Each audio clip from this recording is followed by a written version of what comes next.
Good morning, everybody, and welcome to the Redmen TV. I'm Steve Hood. This is the Uncensored match build-up show ahead of Burnley versus Liverpool, Sunday, 2 o'clock at Turf Moor. The Reds are back in action after the international break. I say Reds, they're going to be wearing green, and it's a very nice green as well, but that is who they are. I'm Steve, like I mentioned before. I am joined by Sam Walker and by Chris Coughlin for this one, and yeah, we're going to have a little look ahead to the game. We're going to be talking about what Burnley have been up to so far, obviously Liverpool team news, injury news, what time Arne Slot should and might pick, and at the end of the show we'll also have a little look around the Premier League as well at the other fixtures that are going on, and maybe some of Liverpool's other rivals could drop more points, which would be handy, especially if Liverpool can get the win at Burnley that we're expecting. Before we get to all that though, a big shout out to our season-long channel sponsors, oosh.co.uk. The latest competition that Oosh are running, there is a link in the description below. They are giving away 2 hospitality tickets to Liverpool versus Atletico Madrid, obviously next week, midweek. Liverpool get their Champions League campaign underway against Atletico. If you click the link in the description, you can enter that competition. If you use the code Redmen when you do so, you can get 20% off as well. So not only will you get 2 tickets for the game, you get £200 spending money, a night's stay in a apartment in Liverpool city centre, and like I say 2 tickets to the game in the Carlsberg Hospitality Suite, which is a very nice prize. If you go, by the way, only 18 people have bought tickets for it so far, so there's therefore a good chance you might win. So yeah, get yourselves involved, and I say use that code Redmen when you click the link below, and good luck. Hopefully you can get yourselves to the Atletico game. I'm sure it's going to be a banger. But that's for down the road, Sam. First things first, Liverpool against Burnley. It's a game Liverpool should win, and we know that.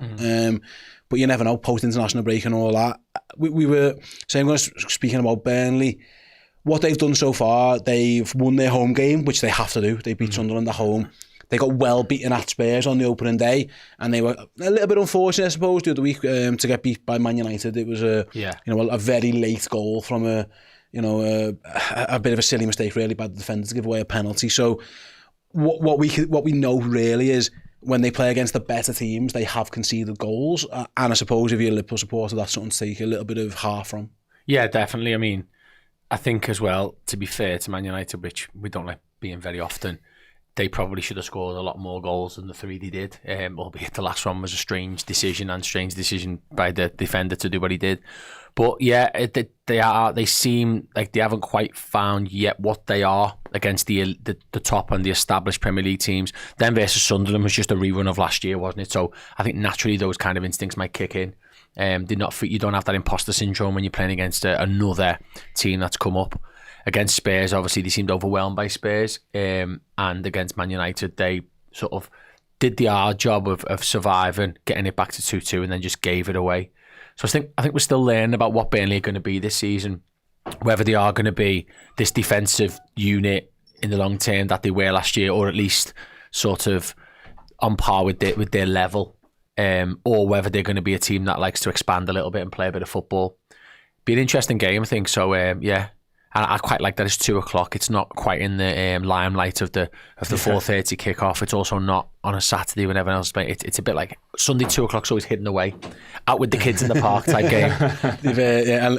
Gives everyone a break coming back as well from the international break. Chris, on Burnley, it's interesting because the reason Burnley came up last year, listen, they were brilliant, of course, to win the championship. It was their defensive solidity. Yeah. You know, that run of clean sheets where they didn't concede for God knows how long.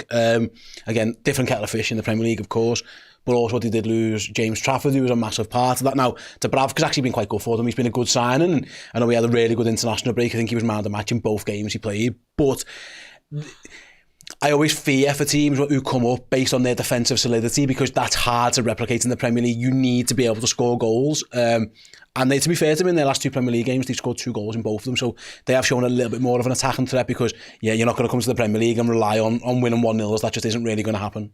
No, and I do think generally that the quality of the 3 promoted teams this year is a lot greater than last year. I think we've already seen that in the first 3 weeks, really. Sunderland having 6 points from their first 3 games. I know you say about winning home games, ultimately they've done that on both occasions so far, and that will actually be annoyed in the fact they lost at Turf Moor against Burnley, really. But on Burnley, yeah, they reverted to 4 at the back against Manchester United. So for me, that's a sign that Scott Parker's almost looking at it, not really. It's a classic case of getting promoted, then not really knowing what your game plan is. Because you mentioned the 3-0 against Spurs. It was really quite interesting. I do love my XG for right or wrong. But when Sunderland beat West Ham 3-0 on the opening day, they generated a lower XG than Burnley did at Tottenham. Burnley just lacked the quality, didn't he? Yeah. So in the final moment was what let Burnley down. And you mentioned the fact, they scored 2 in each of the last 2 games. Jadon Anthony, he looked like, at least I think it's his first major opportunity at this level, but it looks like he's a main man in that regard. I think they probably would have wanted to do a bit more in the summer than what they actually did. I think when you look like Broja and Ugachukwu, maybe they were signings that they hadn't really looked at the start of the window. And even Broja, I know he's not particularly first choice at the moment, but he'll be someone that you'd imagine they would try and get in eventually. But no, I do think overall, going back to my original point, I think the quality is a lot greater of the 3 promoted teams, because I just think they've got their head a lot more screwed on. All of them, really, in terms of what they're actually aiming for this season. What they did do against United, though, unfortunately, they did this a little against Spurs. They just, when you make mistakes at the Premier League level, you get punished. And that's unfortunate. If you look at the goals United scored, and again, especially the last one, it's just Burnley have kind of shot themselves in the foot a little bit. Now, granted, they will get back in the game, and United weren't fantastic, and we know that. But you are right. Man United have been pretty average in front of goal actually this season, and they had tons of chances, and again they scored 3 goals, and it could have been more. When Buemo, I think, hits the post, doesn't he, at one point? They really could have done better there. So it is interesting that that defensive solidity that got them up, there's been change at the back. Kyle Walker's come in, they've changed the goalkeeper. They haven't been as watertight, even against Sunderland. Sunderland had chances in that game as well. It does feel like Liverpool will have opportunities to score against Burnley at the weekend. Absolutely, yeah. And like I say, the first goal United scores an own goal. And the nature of it as well. Header off the crossbar, then hits the defender, and then you just can't react in time. It is. But again, header off the bar. It's like the chance was generated there from United. I think as well, at this level, a quality of delivery, 2 things, like in the Premier League, if you put a floaty cross into the box, the goalie's coming. Might not be the case at the lower ends of the Championship and League One, stuff like that. If in the Premier League, a cross that comes into the box will probably be hit harder, more in a more dangerous area where you're more likely to concede a chance or an own goal scored and things like that. And it's just these fine margins, I think, where it's really difficult for the promoted teams. I think there's 2 windows for promoted teams where they sort of have the opportunity to strike against the elite. I say the elite, the established Premier League team, the European teams, half the league is this year. One is at the beginning of the season, so when you play that first home game, or that, when everyone's kind of just adjusting to you and they don't know what you're doing, when there's no data on you. And secondly, when the teams who are playing in Europe are literally Wednesday, Saturday or Thursday, Sunday all the time, and you've got that week to plan. I think for us, going into this game, Burnley we're both kind of in the same boat. They've actually played the game more than us because they will have played in the Carabao Cup. Yeah. We haven't played in that, so we played the Community Shield, I suppose, but realistically we've had a week off international duty, which they will have faced the same with international players going away, and then obviously we're back in again building for the weekend. There's no edge for them. It makes it extremely difficult for them to then go toe to toe with us and deliver a tactical outcome that we haven't seen coming. So I'm really pleased with playing them now. We're not playing them in 3 weeks, and we've had Sunday, Wednesday, Saturday, Tuesday, Saturday, and then we play Burnley. Yeah. So I'm really pleased that it's felt like it has now, and I'm pleased it's not their first home game, that they've had that home game. They've got that win under the belts as well. Losing to Liverpool isn't something that they walk away and go, fuming, unless it's in a manner that reflects that. But they would probably take a 1 goal or 2 goal deficit before kick-off on the sly, shaking hands. It's interesting that the Kyle Walker thing's interesting as well, isn't it? Because he's meant to bring that experience and leadership, and actually, Chris, he's been a little bit all over the place at times. He's actually, United really had to go at him and try to attack down that side, which is interesting. Again, it happens when you're at that age. When your game is built on pace and you lose a little bit, it'd be interesting to see if Liverpool decide to have a real go at him. Probably with a Gakpo, and we'll talk about that later. But I wouldn't be shocked if Liverpool, in the past, Kyle Walker's been a really difficult opponent for Liverpool. He's done well at times against us. Other times Liverpool have had success, but it does feel like that United definitely were that diagonal over the top, trying to get him sprinting back towards his own goal, and they got a bit of joy out of it. It says a lot to me about Kyle Walker's stage of his career that he was quite categorically outpaced by Mason Mount. For the penalty that wasn't a penalty, because Mason Mount sticks his leg out. Yeah. But Mount outpaces him, which you would never have even thought was a possibility a couple of years ago. I was going to mention earlier as well about Burnley. They've lost CJ Egan-Riley. They've lost Josh Brownhill as well, who's found a nice life over for himself there, in Saudi Arabia. Burnley's a Saudi. That's crazy. That's fair play to him. Yeah, go and earn your bag, mate. Yeah, exactly. But yeah, so they've lost key figures. Absolutely, they have. And Kyle Walker is someone that they would have looked at to come in that regard, but ultimately, it's a move for him. He'll have told himself he's still capable of making that move, especially considering he was playing for England as recently as June against Senegal at the City Ground. Which was wild, by the way. I mean, that game he was ripped apart as well. So, again, we know what he's capable of, but how much... I think you are right in terms of a lot of his game has quite relied on pace, because I was actually looking at his... we talk about attacking fullbacks these days. I was looking at his assist numbers because he was linked with Everton earlier in the summer, and Everton obviously needed a right back, so I was just kind of looking to just see what the stats were there. His assist numbers have never been particularly good in an era where attacking fullbacks are becoming more and more of a thing. He probably assisted Kevin De Bruyne's assisted the assist a few times. Yeah, Kev, you do something mad with it. To be fair, his tracking back probably counted as an assist half the time. Yeah. But no, he's absolutely an area that I think would be to Liverpool's benefit to have a go. I'm almost sat here kind of expecting him to go back to 5 at the back at the weekend. I mean, Hartman on the other side is very attacking wing back, so he will get forward as well. But I'm kind of, as I say, expecting him to go 3 at the back, just because they know that it's highly likely that they won't have the ball. I've just got flashbacks to when I think Liverpool had 82% possession back in 2016. Yeah, it was 16, But Liverpool will have the ball, and that's why I think Burnley will revert a little bit. It's interesting, because I think that they opened up. I think they thought he could get something out United, and they should have in the end. And I wonder, it'd be interesting to see what Scott Parker does with his team.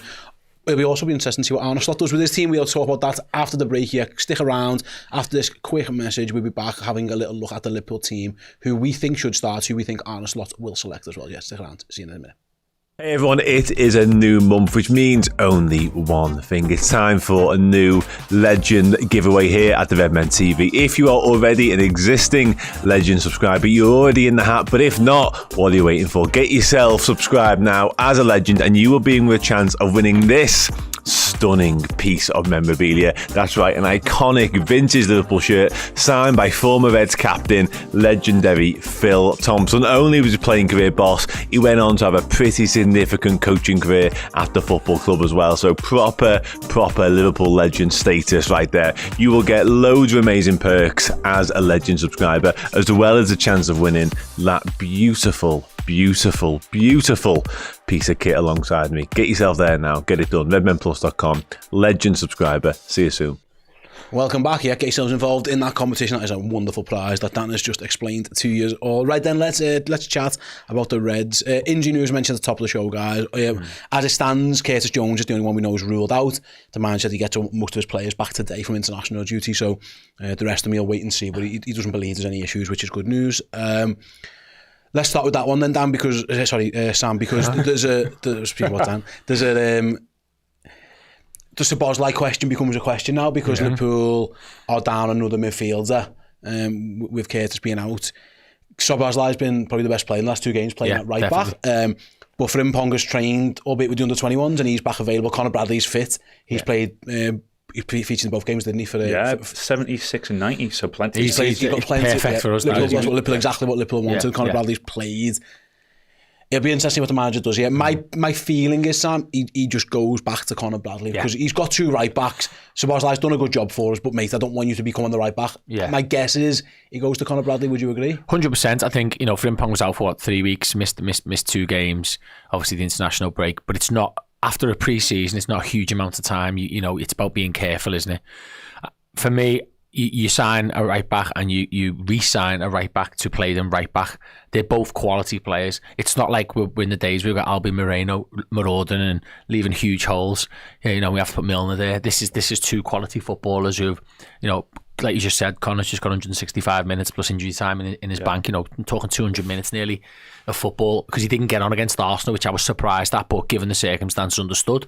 Szoboszlai's a midfielder, and I think he's good enough to go in there and be brilliant. So obviously we'll discuss that in a second. I just think it's Conor Bradley right back, and Frimpong gets some minutes off the bench. Yeah, because Frimpong is, he's only Pardon me, Chris, only just come back really to training, so you are right. The rest of it kind of picks itself, I suppose. The Van Dijk, Konate, Kirk, as you would guess, and Alisson will be in goal. So sticking on that right back theme a little bit, I just feel like and listen, Szoboszlai is a viable option there. There might be big games where you think, you know what, wouldn't mind him in there, but Burnley away, you'd expect either Bradley or Frimpong to go, you know what, we can box this off. It feels like the reason a lot of people are saying Szoboszlai, A, he's been really good there, but B, it allows you to just get him in the team and not have to leave another player out, because there is a headache for Slot in terms of who he leaves out of his midfield. He's got 4 or 5 really quality options. Yeah, I'll be honest, the Curtis Jones news actually changed what I was thinking in terms of my team selection, because I was actually very prepared to play Szoboszlai at right back at the weekend, even if just to give the actual right backs that little bit more time to recover. And I'm 100% with you. I'm not thinking Frimpong plays, because I think even across the league, if you look at Ola Aina, I think hamstrings are becoming a bit more of an occurrence at the moment, but also the duration is becoming more of an occurrence. I think 3 months for a hamstring injury, that's a really it's the tear though, isn't it? That'll be grade 3. Yeah. And the fact when Frimpong went off against Bournemouth, it basically caught at the right time. Yeah. But Szoboszlai as well, I just think he's played that well there. Not that all of a sudden he's going to become a right back because he's 100% a midfielder, but if it gave Bradley and Frimpong that little bit more time to recover, I don't agree with you, Chris, but Bradley's just played. Yeah. I would have been prepared to play Szoboszlai there, but Jones being out, I think, almost forces Slot's hand. Because I do genuinely think a part of Slot would have been happy to stick with Szoboszlai for one more game at right back. I really do think that. But especially in a game where Liverpool have so much possession. But I think the injury does force Bradley into right back, given that he's actually played. I think that's great, of course, as well. And then that moves Szoboszlai into midfield. And I just think the injuries force his hand. Yeah, I think Curtis might have played, because I would have played Curtis. I think the not being away thing would have played him, but obviously he's injured. So that is what it is. What it does offer, Sam, is what happens in midfield. I want to talk about Alexis, because Alexis has always been crap when he's come back from international duty. It's one of those things. He's clearly not. He still isn't 100%. I think the Argentina manager said himself he still isn't right at the peak of his powers. He didn't play him in the first game. Plays him in the second game. He has another little scrap because as he's prone to do. Now there has been a break because it was Tuesday night into Wednesday morning when they played UK time, and obviously the game on Sunday. He'd have been back by Wednesday night, wouldn't he? And he's back in training today, Friday. So with most of the team, but it does feel like it's an opportunity where the manager can save him for midweek against Madrid, and actually he can just go with Szoboszlai, Gravenberch, Wirtz again. Yeah, and apart from the fact that Atleti are very aggressive, to say the least, which that's a McAllister game. It is and isn't. He's not the biggest. You don't want to get him chopped in half. However, you're absolutely spot on. He's gnarly, isn't he? So you want him, and it's Champions League. It's a game where at periods it's going to be a touch slower. It's a league match after we've had the initial Anfield wave. Let's worry about that when we build up on Tuesday. But for this game, it's interesting because you were talking about Szoboszlai playing right back. These are the kind of games where sometimes you need a 20-yard shot or even a deflection that goes in just to open the game up. Liverpool tend to get in these games an early chance, and then if we don't score, they figure out what we're doing, Burnley, and it can be a bit tight. And it's the kind of game where I remember Szobo scoring in pre-season and last year away at Southampton, a really good goal from the edge of the box into the top corner with his left foot. I remember scoring a really good goal or two in pre-season. He can finish, and I think his confidence is at the stage where after that free kick, where he might just fancy himself a couple of times, and we might need that in this game just to open it up, just to relieve a bit of pressure. Same for Wirtz as well if he gets the opportunity. So I'm actually thinking I want Szoboszlai in midfield. Also, I think him bursting his gut back in the odd time they transition might help us a bit more than Maka sort of pulling his dead horse, what he sometimes looks like, for all his qualities. So I was kind of thinking in my mind Szoboszlai and Gravenberch anyway, especially that Bradley's fit. That was my kind of thoughts. Curtis aside, that was my thoughts. On Szoboszlai, I was quite critical of him against Bournemouth actually, because I maintain all this media talk that went around about the openness and everything. I've maintained if he hadn't tried that flick at 2-0, it could have easily been just a nice 2-3-0 and no one would have been talking about any sort of defensive frailties. But since that, because you got to remember he played a big part in the Chiesa goal as well, amazing touch. I don't think that got touched on nearly not enough, yeah. But the level he's now stepped up to in the last 2 games, yes, out of position, but you move back in, of course, for a little bit against Newcastle at the end. I think there was a lot of talk about him in the summer with Wirtz coming in saying who's the most likely to drop out. Oh, it's Szoboszlai. He's indispensable for me. The energy he brings to this team is absolutely crucial. I really think he's taken the game to another level over this first month or so. Yeah, so I think it gives the manager a perfect Alexis. You sit this one down. I think sometimes it's always good as a manager to just have a reason without just saying you dropped. You've had a long travel back, mate. We'll play it on Wednesday against Atletico, and you kind of cross bridges when you get to them. So I think Szoboszlai has to play in midfield. For me, it isn't. If he ends up at right back, that's fine. But I was just going to say that. But there could be parts of transition where that happens with the fullbacks going forward. Or even if you've got three, Liverpool have got 3 right backs available. The reason Szoboszlai went there is because we had none. All 3 of them are fit.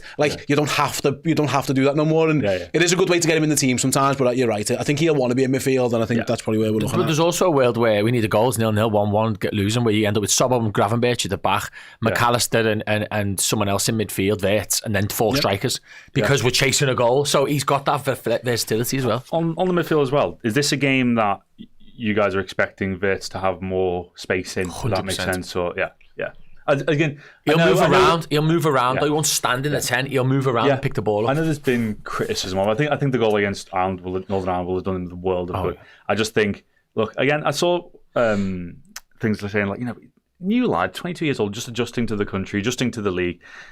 Of course, everyone's going to jump on his back because he's a £100 million player. But if there's a game where I think we can actually expect him to play a role, this is the kind of game I'd be expecting. I thought he was good against Bournemouth. The Newcastle game was just a bananas mad thing. It was just barely touched the ball. It was just a nonsense game where and then Arsenal. He was actually all right against Arsenal. And it was just that was a very tight game as well. I think these are the type of games where the people will want to get Florian Wirtz on the ball. He'll just move around, won't he? And he can go and give him a free roll and do what he wants. It was 10 minutes against Newcastle where they got a man sent off. He was just dropping into all the extra space and picking the ball up, and then the goal killed that in the second half. But against Arsenal, right, just to add to how good Wirtz is, and I don't know if you noticed this, it depends where you watched it or how you saw it, but I remember I was at the game and I watched it, and Declan Rice, he's that good that Arteta basically said to Declan Rice, you're not taking part in this game, your job's just to mark Wirtz. And on about 84 minutes, it might have been, I can't remember if Wirtz came off or when it was or whatever, but I remember looking down at Rice and he was absolutely goosed. Hands on knee. I've never seen Declan Rice with a week off look so tired. She's just chased him around the pitch. That's how good he is. Yeah, he's brilliant. He'll be fine. He'll be fine. In terms of up front, obviously we all think Salah, Gakpo, Ekitike is going to be the starting point. The manager said about Isak, and we'll touch on in a moment, he's probably not ready yet, and he thanked Sweden for doing him a favour of not killing him, which is maybe to their detriment. They probably really needed them, but didn't. Gyökeres should have scored some. It's been, Sam, an unusual Mohamed Salah start to a season, because usually Salah starts like a house on fire, and then it goes around AFCON or whatever. At post-Christmas he has a little dip, and then he comes back and scores loads of goals and wins trophies, and because that's what he does. It hasn't really been that yet for Mo Salah. Again, he's been away. Interesting enough, he got a private jet back a day earlier than everyone else, so he flew straight from Burkina Faso, didn't he, home rather than going back to Cairo with the Egyptian national team to be ready for this game. Where are we at with Mo Salah? Because it's the numbers are fine, like he's still getting goals, the assists are there, but it hasn't quite been the electric start of the season that we're used to getting from Mohamed Salah. No, obviously his IQ and game intelligence is still there. He's still trying things, and the pass for the goal that Rio scored was the right pass, and Sobo did the right thing, etc., etc. His goal against Bournemouth was a testament to his fitness and conditioning. His general play has suffered because the team's always been about Mo Salah, and what Slot's doing now is evolving it to be a front three, to be a team that doesn't depend on you to get us out of jail or to open the gates. And I think he might be suffering a little bit of that. But what it doesn't excuse is against Arsenal he was really poor. His touch, he's still a threat always, can still make the fullback run backwards, but his touch was horrendous. He could have had 2 goals where he just got to open out and hit the target, and you know what Salah's like. But it let him down. In fact, I think it was 3 times. There was a breakaway that we had in the first half against Arsenal where it was like 4v2, and Salah just made the worst decision. I think that's where we're at with him. I don't think he quite knows where Ekitike and Wirtz are, and therefore he's probably thinking that little bit more, which means he's making a decision a second later or the wrong decision. But what Salah has become over the last couple of years is a superb creator, and I expect to see that back more in terms of creating chances and getting assists actually than the goals. I think he'll score 15, 16, maybe 15 Premier League goals with AFCON coming this year anyway, but I don't expect to see 30 goals because of the other players in the team. I suppose on one of the other players then, Chris, Gakpo, again, he's starting in really good form in terms of the numbers and stuff like that. Maybe it's easier for him now, he knows he's the man, it's his position. Now the Alexander-Isak signing might change that, because obviously Hugo Ekitike might end up playing over there a little bit of times, but going back to, we mentioned before about the Kyle Walker-Cody Gakpo battle, I think that's one that Liverpool can get real joy out of with Gakpo, because Walker's recovery pace, if it has gone a little bit, that Gakpo inside run, similar to what Mason Mount did a little bit to him, left him for dead, got a penalty. You can easily see Cody Gakpo doing the same things as Kyle Walker on that side. Absolutely, and the confidence he's had over this first couple of games, obviously could have won a penalty against Arsenal as well, just for the offside, but it's a goal and 3 assists. 3 assists? I'm just trying to think. No, 2 assists against Newcastle, goal against Bournemouth. Sorry, I've got goal, 2 assists. Yeah. But as you say, the fact that his immediate threat to that position is probably gone, really, with Diaz going to Bayern, Rio Ngamoa. It says a lot, by the way, that he's in the Champions League squad ahead of Chiesa. That is definitely a point that needs to be made. So it shows the confidence in him, but of course he's still just 17 years old. Ekitike, I think we will see drift out, maybe drift there more than actually start there this season. So Gakpo, I said last year I thought it was going to be a massive season with Gakpo, and it ended up being so. This could arguably be a bigger one, really, because it's locked down. He is a genuine top-class winger now. I think one thing I'd like to see a little bit more from him is going on the outside. I think sometimes if you're a fullback, you know that he's going to cut inside at some point, whether that's for a cross, whether that's for a shot. And look, for all the best wingers, it's very much the case of you're cutting inside, everyone knows you're going to do it, how can you stop them? I mean, they're like the goal against Bournemouth. I think we all knew he was going to cut inside and shoot, but no one could do anything about it because he's that good. So, yeah, it's definitely a weapon I'd like to see Liverpool utilise. I'll be very interested to see Kerkez's role in this, because we haven't seen the proper Milos Kerkez going forward yet. I think he's kind of been utilised. I mean, look, defensively, unbelievable against Madueke. Absolutely phenomenal. And I think that's actually really positive, really, to see, because he had a shaky first game or two, but against Arsenal was absolutely fantastic. I'd love to see this be an opportunity to see the proper attacking Kerkez. The people are going to definitely go tap down that left, and Ekitike drifts over there, not as well. Wirtz drafts over there, so that is interesting. Do you know, just to that, Gakpo's not played one pass to Kerkez through the channel yet, not one all season. He doesn't get forward. But there's been a couple of games where he's been wide open for the slip pass, and no one's even tracked him, and he's not been passed to now. That's interesting, that, because when we signed Alexander-Isak, that's a tap-in. Yeah. And his movement in the box is sharp, so we've got to start doing that, I think. Definitely something to look forward to, I agree. On the big man then, let's talk about him, Sam. It's amazing. He's, still can't believe it, really. It's ridiculous. Like, Liverpool have got Alexander-Isak available in the squad. My guess is he's on the bench, and hopefully you get to see little bits of him. It's just amazing. It's exciting. Again, hopefully it's a point where you're bringing him on at 3-0 just to get some minutes into his legs, rather than you're chasing a goal and need a goal. But if you are chasing a goal and need a goal, like there's not really anyone better. The manager's going to be careful with him over the next couple of weeks. He said today, we've signed him for 5-6 years, whereas rather than 2 weeks. We're going to get him up to fitness. But it is still hugely exciting that you're going to look at Liverpool's bench and it's going to be full of names. Like, the start of the season, injuries and whatever and things, Liverpool have had a bit of an iffy bench in terms of the attacking quality. They didn't have it. Now, all of a sudden, they're going to have Isak, Ngamoa will be on the bench. Probably, if he wants to put Chiesa on the bench. I don't think Ngamoa maybe he will, because Elliott isn't around anymore. Whatever, he's going to have proper attacking options. Liverpool are going to have 6 viable options, and the big fella being one of them. It's going to be hugely exciting even when he gets on. I think, this takes the pressure off Rio a little bit. I can see him now slipping out of the Premier League squads, because I think Chiesa needs minutes to play. Because if you do need to rely on Chiesa at any point when Salah goes, you can't be not including him against Burnley, Everton, Palace, etc. in the next few weeks, and then suddenly Salah's gone, oh yeah, mate, you're not playing Champions League either. You get the odd League Cup game, and you don't know about the draw there, etc. So I think Chiesa is in the squad. I think he needs to be, and I think Rio, it's a lot easier to go miss this one out, young man. You know what I mean? It's a lot. You got Southampton to start in 10 days. Maybe let's see where you're at next week. What it does with Curtis getting injured is probably makes it now he's definitely going to be on the bench, because I think there's a world where he's not. I think there's a world where if we don't think he's fit enough and it's not worth the risk, and maybe Atletico's the first game, then maybe that's the game he's on bench. But now Curtis is not going to be available. It kind of just creates that slot for him where maybe it's him versus Rio or him versus Leone who goes on there. So I think we're definitely going to see him on there. And he hasn't been injured. I mean, there was a phantom thigh injury, which I don't believe ever happened anyway. He did the first part of pre-season, which is the fitness with Newcastle. He did that breaking off the holiday mode fitness, and he has been training, albeit just fitness training all summer and bits of ball work. It's only the match practice that he's lacked, and I don't know if he played the game for Newcastle or not. I don't know if he played that Celtic game. Didn't even play. So that's when he got sent over. So he played the Sweden game. But what he hasn't done, well, if you look at McAllister played one, max 2 games. But what he hasn't done is been injured. And I think that helps. Yeah. So now he's got 20 minutes for Sweden. And by the way, he had like 6 shots in about 20 minutes, whereas they couldn't shoot. Gochares was nowhere to be seen. Alanga couldn't get a touch. So he's still got it. And I think, it won't take long before he's starting, because he doesn't have to play 90. People can say, he's not ready for 90. No. Ekitike and Wirtz haven't been ready for 90. They've been starting games. So I see him playing a part of the game regardless to the state. For the next couple of games, and I think he'll be starting before people think. Yeah, I think we'll probably see him off the bench if and when they need to. And it is, I agree.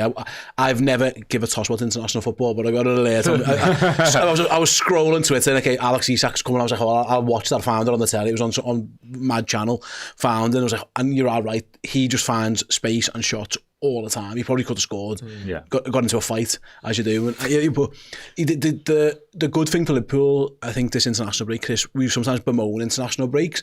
It's actually been really good for Liverpool. Touch wood again, no one's come back with any issues. The guy who's injured wasn't picked anyway. Isak's got those minutes. Conor Bradley's got those minutes. Alexis will be better for the 90 at some point. He needs to get those into his legs.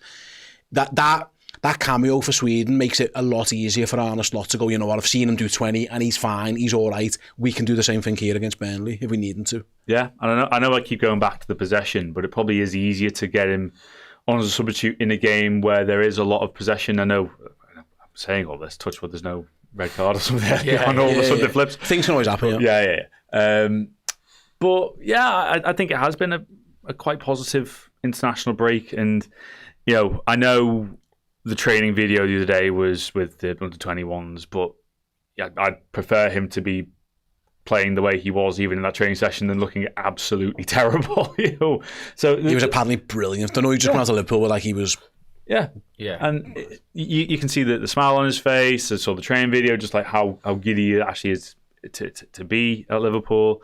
And it's just such an exciting one, really. I think it's still kind of settling, because I remember just seeing the picture saying, this isn't photoshopped. This is actually Alexander Isak in a Liverpool shirt. I've been thinking just beyond Burnley in terms of when I actually do see his first start. I don't see it against Atletico either. Maybe Everton. In my head, just because of there was this report done, whether you saw it, that apparently Newcastle weren't planning for him to be ready until mid-October. Really, I'm not sure about that. Yeah, maybe that's a bit. And that might have been because he didn't want to talk to him for 2 weeks. True, that's right. They planned to have him not. Well, he wasn't going to turn up. Exactly. Answer your phone. No, in my head, genuinely, and I would never normally even consider him in the League Cup. I just wonder whether that would be a one just to get him even a half or such. Yeah. Again, I'm just thinking of the nature of Everton would be a 12:30 kickoff. We saw last year the nature of the Tarkowski tackle, how aggressive that's likely to be. I don't know whether. Also, Ekitike's form is playing a part in this for me. It's just whether he can handle 3 games in 6-7 days. Yeah. But then, again, when we talk about the minutes, say, for example, Erling Haaland. The reason why he's a 90-minute man for City, who can they bring on? Yeah. There is nobody they can bring on in his place to say if it's in the way that he's taken off Ekitike first few games. Say that it was 0-0 against Arsenal when he took Ekitike off. And that's because there are options. I know there wasn't a like-for-like striker option, but there were options at least to switch up. If City are drawing 0-0, Haaland stays on the pitch. So I just think that minutes, at least in the Liverpool team now, there are options to kind of share it around. Yeah. So I think that's positive in terms of just there not being the pressure on Isak. Look, if it was Champions League final tomorrow and everyone was fit and firing, of course you'd start Alexander Isak. But I just think that there's a lot less pressure on him with the form, with the options in terms of forcing the minutes upon him. But obviously really excited for whenever he does start. Yeah, can't wait to get him on the pitch. Just get him on for 10, 15 minutes. So Definitely. no matter what state of the game is, it's either get him the minutes in his legs because you're battling him, or actually we need a goal here. Get him on the pitch. It'll be, and given the way this season's gone so far, that might be the case for him. And tired legs as well. Burnley are going to naturally, regardless of the game state, are going to be tired. Imagine running around, legging 80 minutes and then you bring Isak. You'll be thinking, oh my goodness. He's going to be, when obviously Wirtz signed, and he knew he was probably going to sign for us toward the end of the season. Then he goes through the process, then holiday, pre-season. For him, it's just kind of been fluid. He'll have been excited, but nowhere near as much as Isak, who's been wanting to play for us, obviously, since the tail end of last season. And was refused it, and all this has gone on. He's going to be so excited and giddy and keen to come on. He's not going to be like, Alex, no, I want to play football. Get me on that pitch. I'm fit. I need match fit. Get me on. Let me run at them. Notifications on for the training videos. Absolutely, later. yeah. Oh, yeah. We'll cross that bridge when we get to it. I can't wait. Looking forward to it. And we'll get some score predictions off the guys in a moment. Before we do, let's have a little look around the Premier League. Some big games happening this weekend. I'd like your thoughts on some of the Liverpool's potential title rivals, even this early in the season. Arsenal against Forest tomorrow at 12:30 at the Emirates, of course. Ange's first game in charge. Like, I'd have had more faith if it was Nuno's Forest than Ange's Forest. Although, to be fair, Nuno's Forest got absolutely wellied by West Ham. And his head fell off, and he was always going to leave. But is Ange just going to go and try and do the same thing he's always done? And can that work against this Arsenal team? It'd be interesting because 12:30 at home, you never really want to be the 12:30 after the international break. No. If you're going to get it, Chris, you'd rather be at home. But it's hard to preview this one because we've just got no idea what Postecoglou's going to go and do with that Forest team. Forest have had pretty good success against Arsenal relatively recently, but it's a whole different kettle of fish under Postecoglou. And they've got a fullback issue. Because to mention Aina earlier, Zinchenko can't play. So Nico Williams is going to move over to right back. And then they've got an issue of, I think they've got Saviona, but whether I think he's trained or barely played, obviously. Yeah. I was going to quote Ange and say, it is who we are, mate. I just did. Yeah. I think he'll barely had 3 sessions with them, if that. How much is he likely to change his style based on the squad? Because the squad he's got is so much more of a Nuno squad than Ange Postecoglou's squad. Do I see a world in which maybe Murillo, but Milenkovic in a high line? No. He was so good last year at playing the way Nuno told him to play. Milenkovic in a high line doesn't sound right at all to me. I just keep on having flashbacks to that Monday night when they played against Chelsea at the Tottenham Hotspur Stadium, and they had 2 players sent off and just stood on the halfway line for the whole second half and looked to catch them on the offside trap. And I'm not saying that's what's going to happen, but I think Forest, you can look at it 2 ways. I think Forest could be a bit more aggressive than they might have been under Nuno in this game, but I think they'll be a lot more open than they would have been under Nuno. It'd be interesting because they're the type of team, actually, the physicality of the strikers. Again, they're in Forest, Sam, who I thought Yoker there, that they'll be all right with Yoker. They'll think, we don't mind this. So, but if they put him on the halfway line, Milenkovic and Murillo, it's a different kettle of fish. Again, they've been on international duty. They're probably having their first sessions together as a group today. Yeah. I can't see him coming in, even him, and going, right, to the Arsenal tomorrow, lads, halfway line. Surely not. No, surely not. I think what they might do is, it smells to me of what Spurs used to do, even under Ange, away at City. City still dominated the ball. It's not like Spurs are right. But what they were is they would maybe try and win the ball back higher up the pitch, put them under pressure, counter-attack. 4-0 last year, wasn't it? Yeah. And then obviously, I don't know if they beat them at home, but I know they've beat them at home previously to that as well. Yeah. There's been, they've shown against top sides, and also Arsenal have problems. They've got Havertz out, Odegaard, he just hasn't been good for a year. Saka's out. Yeah. They've got a few players. Saliba's out. Saliba's out. Yeah, of course. Yeah. So. And Chris Wood will be like, I'll elbow Gabriel, the rest of you's running behind. So, I think it's one of those where it's marginal gains for Ange Postecoglou. Like, what can I bring in that Arsenal won't expect? A couple of little things and try and nick a goal here and there. Yeah. Can they manage the set pieces defensively? Probably. And I think that's a big thing against Arsenal because they haven't been great this season, Arsenal. They opened leads up with set pieces twice. Could have been 1-0 down. Could have been 1-0 down. Set piece. United battered them. Liverpool deserved to win the game. And Arsenal's best chances probably come from when they were cheering set pieces. They're not looking amazing. but they're still Arsenal. You know what's a fascinating thing about Forest as well? Because you can't, I know, so Arne's been taken out of the Premier League squad, so you can change that for injuries. You can't change the European squad. So Postecoglou's gone in there and he's gone, so our £37.5 million signing is now Europa League squad. Fantastic. And Hutchinson. So again, it's not been included in Forest. Yeah, they couldn't put it's the homegrown stuff. They've got a. And neither Zinchenko either. So I was disappointing. He's fucking rubbish. It doesn't fade that he can't play. I'd still probably expect Arsenal to win just because they're home. But I think it's one where it might be difficult. Chelsea go to Brentford. If this was Thomas Frank's Brentford, I think Chelsea would lose. But it's different, and Chelsea look better this year. I think at this moment in time, I do class Chelsea as proper contenders until I think they might probably are going to rouse the steam based on the summer. The same could be said for City, but at this moment in time, they're looking all right, Chelsea. And 8 o'clock on a Saturday is interesting, but that place can rock a little bit down there. But they toiled against Fulham, didn't they? Before the corner that half-time should have been blown for that. And they should have been 1-0 down. And they should have won it down. And the first goal, and the second goal was a mad penalty. But no, a lot of things went right for Chelsea that day. Yeah. Brentford, I've said it all summer, really. I feel so sorry for Kelleher and obviously the nature of the last-minute defeat to Sunderland as well. Well, if there's a game where they could maybe turn up and go, right, our season starts now. Obviously, I know they beat Villa, but Villa have been really, really poor so far this season. It would be amazing. And Brentford, I think, definitely shown what they can do to Chelsea since they've been in the Premier League. So, fingers crossed. Yeah, and then City go to United. Sorry. City host United at R4 on Sunday. Sam, it's interesting because Ruben Amorim's been rubbish. But he's done it right against City. Yeah. Obviously, even whoever's been the manager at United have tended to do all right against City. I know it's so dramatic and it's so early in the season. City can't afford to lose 3 Premier League games in a row. That puts you in nowhere near title contention. Oh yeah, you're done if it's almost impossible. There's big pressure on City, and I think that suits United because it will allow them to do the back five thing, sit in, hopefully be solid, and then try and counter them and they've actually got players now, United, who can counter attack, to be fair to them.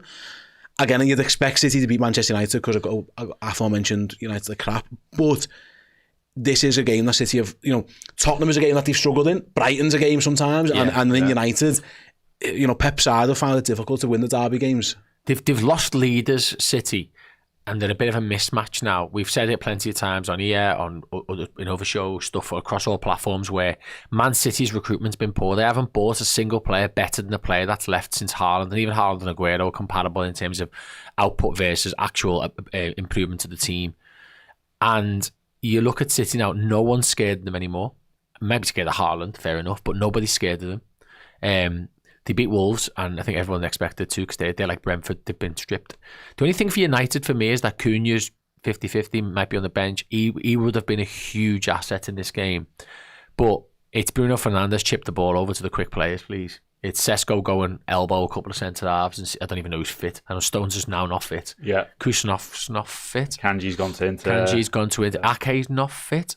I think they're struggling at the back a bit. Gvardiol's definitely not fit. Yeah. They're going to have a bit of a mixed match team. Like Rico Lewis for me. Kusanov's not good enough. No, that's what I mean. Rico Lewis for me is a good little footballer, but again, he's just someone the big elite teams just go, get out the way, lad. You're not quick enough, you're not strong enough, you're a tidy little tiki-taka player. Out-Nori's injured. I think they've got problems, City. Rodri's definitely not back up to speed. Cherky's injured. Cherky's injured, yeah. Marmouche is injured. Yes, he's out, yeah. So, Man you put it like that. It Man United, and it's done away from Old Trafford, which is probably a bit of a pressure pit for them. Yeah. And for Amorim, I wouldn't be surprised if they do a job on them. Pep's only beaten Amorim once in 5 games I saw this week. Yeah. And of course, when they were in the Champions League, Gyökeres scored a hat-trick.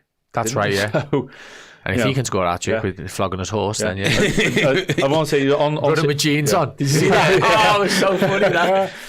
On City's game, Brian, I do just want to say, just as a side point, I think there'll be many things that happen this season. I think Milner's goal against City will be one of my highlights of the season, regardless of what happens. For the penalty itself and for the celebration. For him. For him. Age. He had scored a goal about 4 years until he got that one.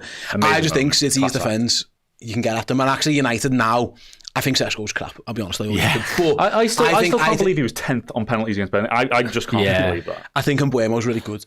And I think he has caused, again, he's another one who's actually, for Brentford, he's caused City problems. There's definitely a vulnerability to Man City. And again, it's mad to say this in the fourth Premier League. If they lose against Manchester United at home, which they feasibly can do, they're done. Like, they can't win the Premier League. It's too much. They've got Arsenal in 2 weeks. You can't lose 3 of your first 4 and be Premier League champions. I don't think that's ever possible. It's happened. So it's massive pressure on them. Listen, they've still got quality players and they've still got the goals in the team, of course. They haven't. Pep will know he needs to win, but Amarin has had Pep's number a little bit. It'll be interesting to see. My prediction, actually, I think Liverpool win, Arsenal win, Chelsea win, and City draw. Yeah, it's kind of I see it. I think that's about right. Realistically, I mean, Premier League's hard. Bournemouth showed against us a first game of the season, and against Spurs and Forest have shown in some of their games. I think the Premier League now is, if you're not at it, you'll get punished. Yeah. So Burnley, we should beat Burnley regardless, but Chelsea go to Brentford and just don't quite turn up like they didn't really against Fulham and Palace. They could get beat 1-0, 2-1. Keller, Henderson. Yeah, do you know what I mean? There's experience. Fabio Masterclass. I know, 4 But like, I think I'm more confident in Chelsea than I am Arsenal. Because I just think, I don't know, they've got X factor players for us. Morgan Gibbs-White's a quality footballer. Yeah. Do you know what I mean? I think it's not Langer. What's my man's name? Hutchinson. Hudson's good. I think he's going to be good for them. What's his name? The ex-Chelsea player, Hudson-Odoi. I think Hutchinson's going to be good for them. You've got pace, you've got a chance. Yeah, I think Hutchinson's going to be a good signing for them eventually. I think I saw enough at Ipswich where I thought in a proper team who's got players around him, he'll do well. And like Chris Wood's always up front. And they can defend set pieces usually for us. So fingers crossed. Although who knows what they're going to be like under I back United. Yeah. I agree with everything else you said, but I back United. Fair enough. Just feels like one of those. It wouldn't surprise like a season from hell for City. Like injuries, this Club World Cup, we're not quite right, and heads are falling off a little bit. It's a bit. It could be a little bit Liverpool 2021, where things just go wrong. Remember the Etihad last year when I think 1-0 down until the last 10 minutes and Fernandez penalty and Diallo. Yeah. So it just it does actually feel. It's a strange kind of vibe. United are the right team to get at City. You need pace on the counter to attack Manchester City because they're slow. Yeah. That's no one's talking about City at the moment. They are slow. They've got a new goalie as well. They've got no pace. Donnarumma maybe. No, the other ones. Man, you needed a new goalie. Both. Jesus. If he can catch, mate, he's better than what they had. Yeah, you've got half a chance. You've got half a chance. I just think City look so slow. Yeah. And United in Ahmad and Mbuemo will have actual pace on the pitch, which could really hurt them. Fingers crossed. Anyway, back to the Reds then. To prediction time. I'll start with you, Chris. Liverpool go to Burnley on Sunday. What are we thinking? Predictions? I think Liverpool can really flex their class here, and I'm going to go 3-0. Yep. Yeah, I was going to say 3-0. I think we control. In fact, I'll go 4. Just because I think Isak's going to come on with a point Isak off the bench. I think he might grab it. He's in my fantasy team already. Just gambled. Yeah. Why not? Yeah. At some point he'll come good. I said 3-0 as well. I think 3-0, and I think Salah is going to have a go here. Florian. Yeah. I think someone mentioned someone said Florian the first goal, but I think we might get a proper Mo Salah performance. I hope so. Would you want? But I think it's crossed. Liverpool can get the job done. 12 points out of 4 games would be absolutely fantastic. Given again, rivals have got tough games to follow. And what Liverpool have got coming up as well isn't the easiest one. So absolutely, guys, thanks so much for coming in. It's been a pleasure. Thanks all you guys for watching or listening to this episode. Yes, the Uncensored match build up. On Sunday we will have the watch along. The game kicks off at 2. We go live an hour and 20 minutes before kick off. So about 20 to 1. We will be live bringing you the team news, reaction all the way through until the end of the game. Me and Paul it is for this one. Every game me and Paul have done in the last 6, there's been a last minute winner for Liverpool. I hope it doesn't need to be that this time. I hope it's more comfortable. You never know. It could be there. So do come and join us. And finally, do go and check out that Oosh competition in the link below. Get yourselves to Liverpool versus Atletico Madrid on Wednesday. Use that promo code Redmen when you do so and get yourselves 20% off your entry into that competition. But from me, Sam, Chris and the whole Redmen team, hope you all have a wonderful weekend. See you soon.